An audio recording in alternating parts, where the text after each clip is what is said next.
So you couldn't clear the exam, but you have done everything right in your capacity. You followed every single tip. You studied 10, 12 hours, completed the syllabus, done the revision, done the mocks, done the manifestation, and you still couldn't clear the exam. You don't know why that happened, and something is wrong with the CA examination or CS examination. In this video, I will tell you some hidden reasons why you couldn't clear the examination. Trust me, no one is talking about this on YouTube. If you work on these reasons, you will definitely crack it in this exam. So, without wasting any more time, let's just dive right into it. I have a few points to cover. So, who am I if you're new to the channel? Well, I am Yogita Harjani. I am a CA and a CS, and I have multiple All India ranks. Currently, I'm also pursuing psychology with Southern New Hampshire University. I have mentored hundreds and hundreds of CA and CS students and helped them clear the exam. Okay. Now, let's start off. First thing, a lot of you are practicing manifestation, but it is not working. Why it is not working? I'll read you a message that I received. Okay, I was discussing something with one of the students. This is what she says. I first highlighted everything that she needs to work on, and then she tells me, the point you mentioned above, I did all of these. I have a positive mindset. Even after failing second time, also, I am positive that there must be something good in failing. Next time, I will definitely clear. I've tried manifestation. I did literally everything, but I don't know what is happening with me in finals. I used to attempt 100% paper. I can cover. So, all of these things, basically, indirectly, she's trying to tell me that she has done everything in her capacity, but she's not clearing the exam. So, first of all, I feel, how can you say that you have done everything in your capacity? There is no scope of improvement, and still you're not passing. So for this cute little student, her marks are just on the border. Okay, so she has been writing that I'm a CA. She has been looking at herself, telling that she's a CA. She's attached that mark sheet. She's done everything. Okay, so sometimes what happens is, when you're too much into manifestation, you are not realistic to evaluate your preparation. See, of course, manifestation works. Trust me, I am a living proof. I got All India ranks because I was practicing manifestation. I don't think I was capable to get a rank. Okay, but I got two. So I know it works. But parallel to manifestation, you have to be detached and you have to be realistic to look at what your current level of performance is. And sometimes, because you're so much into believing that you will pass, that you become too delusional, that you don't see that in reality, you're not matching up to the standard. So, if the CA exam standard is here, you are here. Now, at this level, you will not pass. You still need to become that person who passes the exam. You still need to have that excellence in you. Don't think that there is nothing more to improve. Of course, you can get your writing skills better. Of course, you can improve how you have studied a subject. Conceptually, I'm sure there must be some chapters that you can do better in. I'm sure there must be more writing practice that you could work on. You can give more mocks. There must be some gray areas that you can work on. I need you to be open minded about it, and I need you to now listen to all the next future steps I'm telling you. Evaluate each of these steps nicely and see where you're lacking. And then these are the areas which this time you will have to fix. Once you fix these, I promise you're going to pass. Okay, I have done this with hundreds of students. Hundreds of students have passed their exams after failing because we have worked on these areas. First, you will have to take your mark sheet. You have given the last exam. Sit with your mark sheet, look at the marks in every single subject, and see whether these marks are as per your expectation. Some subjects you must be getting what you expected, 60, 40, whatever you expected.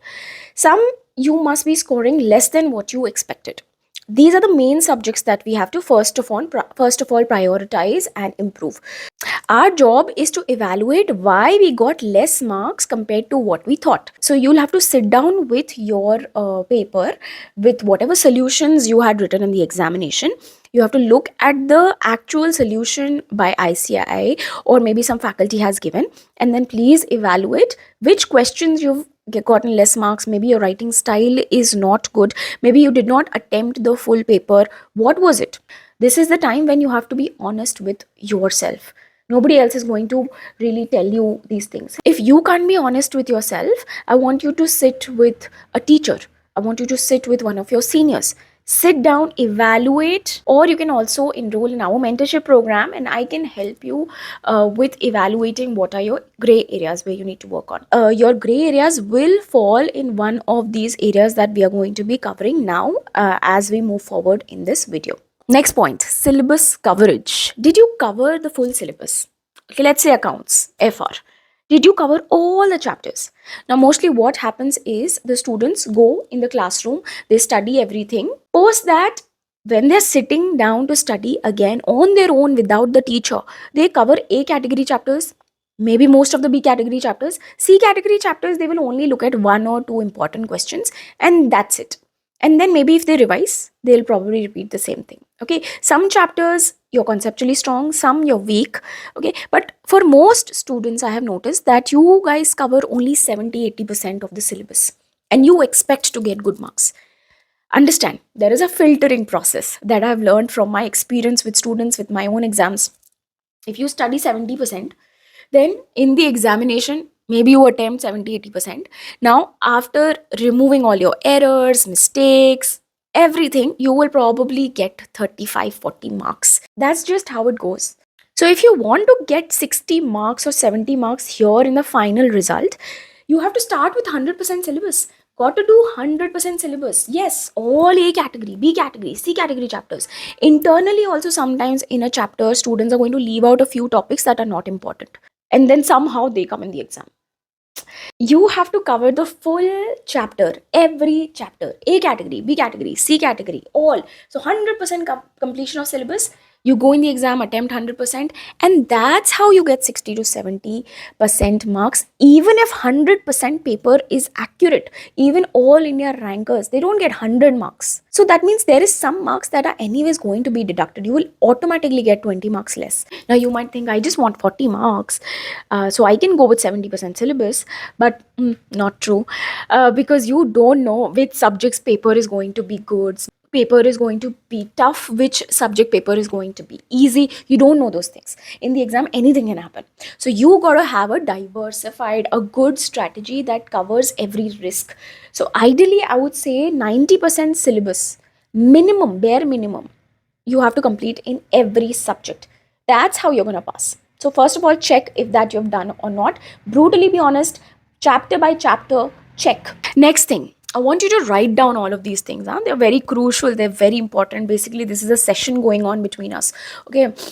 So second thing is, what you're studying in the classroom, that doesn't count as your revision. That is just conceptual clarity that your faculty is giving you. After that, you have to ensure that you're doing at least 3 revisions, 3 readings before the exam. Once your classes are finished, then you got to sit down on your own, solve every single question that was solved in the classroom by your faculty on your own without looking at the solution. Solve it. Find out where you're making mistakes, where you're stopping. Write your mistakes down. Make notes of whatever mistakes you are making. For practical subjects, I'm telling you, which questions you were not able to solve, write it down in your notes. What were the mistakes you were repetitively making, write those mistakes down. For theory papers also, once you've studied the concepts in your classroom, after that, when you sit down to study, read every line again, understand it, grasp it, absorb it, and then try to put your hand on it and say it out loud by yourself. That will increase your retention. See, when we talk about theory papers, you got to go in the exam and you have to reproduce those concepts. So you must remember those concepts. For that, you got to practice whether you remember it or not, right? So put your hand, try to recall those things. And then you got to solve every possible question that there is on those topics. So for every chapter, all the past exam questions, all the study material questions, you have to solve it. इतना ज़्यादा पढ़ना पड़ेगा क्या exam पास करने के लिए? हाँ, yes, sorry to break it to you. Yes, ऐसे ही नहीं बनते सीए, ऐसे ही नहीं बनते सीएस, ठीक है? So this degree has got value because not everybody can do it. Not everybody can put in this much effort.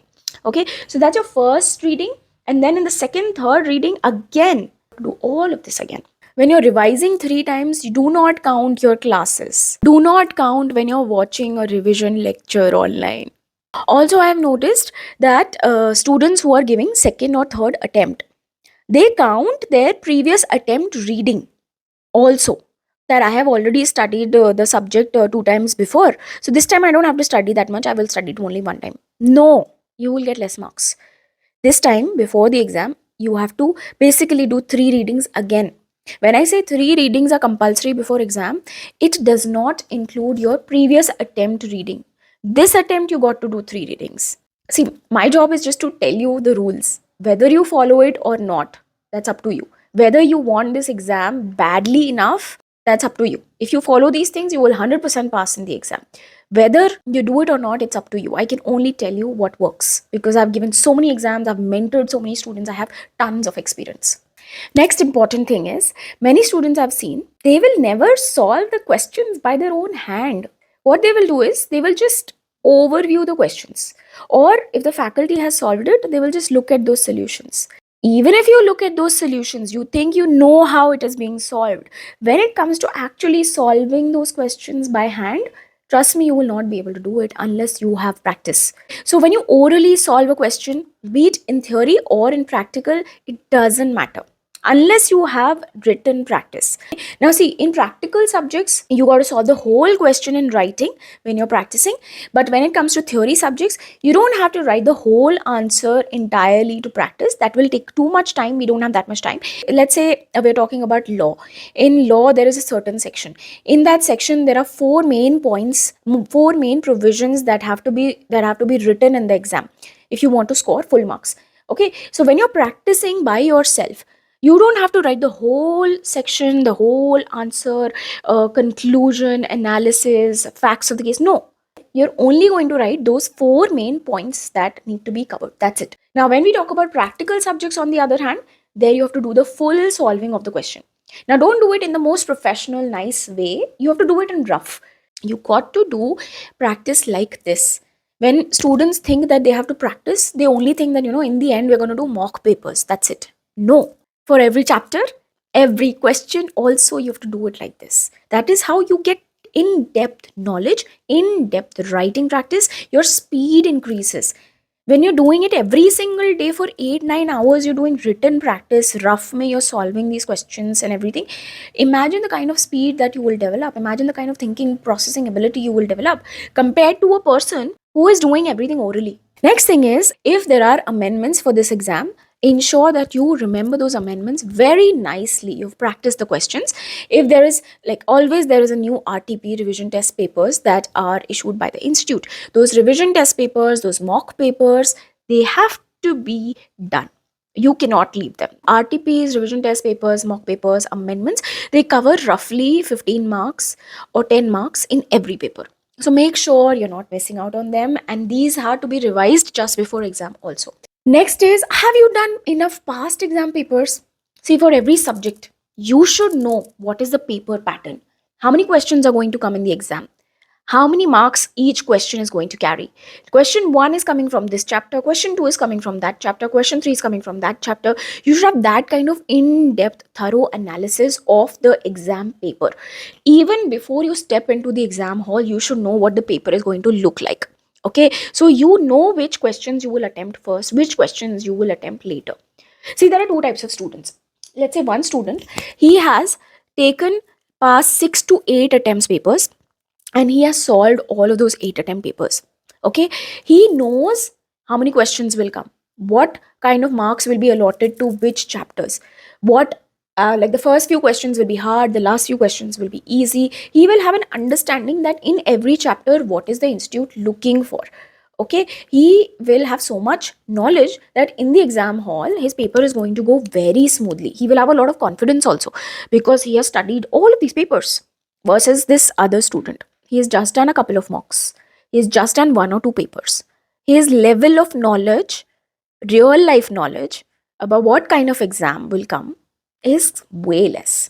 Now obviously, who's going to get more marks? Obviously, this first person is going to get more marks, and you want to be this first person. I hope you understand. Next is, in the exam hall, how have you performed? So, in the last 1.5 days, did you have a breakup with your ex? Did you fight in the family? Did you have an illness? If all of these things happened, of course, it's going to have a repercussion on your paper. So, as much as possible in those 1.5 days before examination, you have to avoid these kind of distractions, right? Sometimes one paper goes bad, so you're so stressed that its impact is seen on the next paper. We have to avoid this kind of disturbance no matter what. So you should always have your infrastructure ready.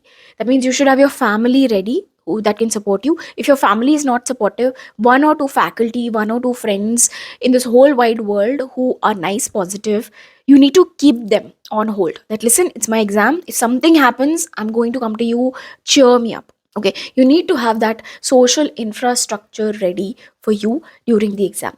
Now, in the exam hall, you have to reach on time. You have to be calm, composed. I cannot emphasize how much being calm and composed in the exam hall matters. Someone who's calm, relaxed, they will attempt every question. If they find some bad question, they don't know the answer, they will skip. They will come back to it later. They will still write something in it because they're relaxed, they're calm, they're confident. They will still write it positively. They'll still write a very good presentation. From the beginning, they'll be very fast. They'll manage time well. They'll manage their anxiety well. So that's the importance of being calm. Automatically, this person is going to get 10, 20 more marks just because they are relaxed, just because they're calm. Versus another person, they know everything.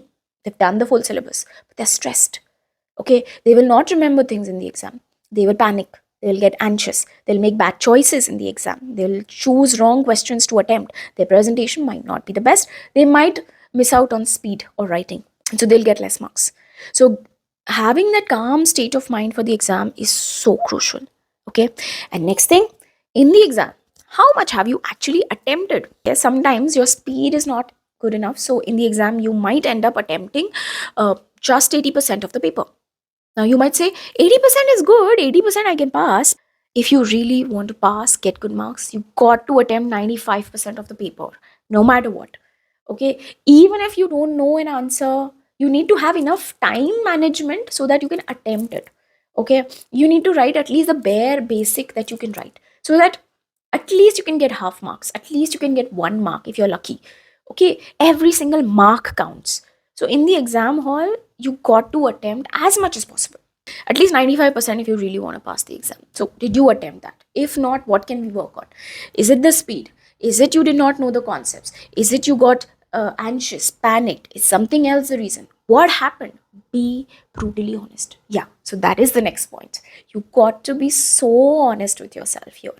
Now you can't be in this delusion that, I am going to pass, everything's good, and I will pass the exam. No, please, manifestation is just 5 minutes of your day. That's just to keep you positive. Rest is whole hard work. If you're not putting the hard work, please, this manifestation is not going to work. You got to be honest. What are these things that you're mistaking? What are these gray areas you need to work on? You need to ensure if all of this is done, you have to plan it well. So if your exam is now in May, you're sitting here in January, you got 3 months. Now in 3 months, you got to do all of this. You got to plan it. Now, how do you plan it? I'm attaching this next video here. Watch it next to understand how to plan.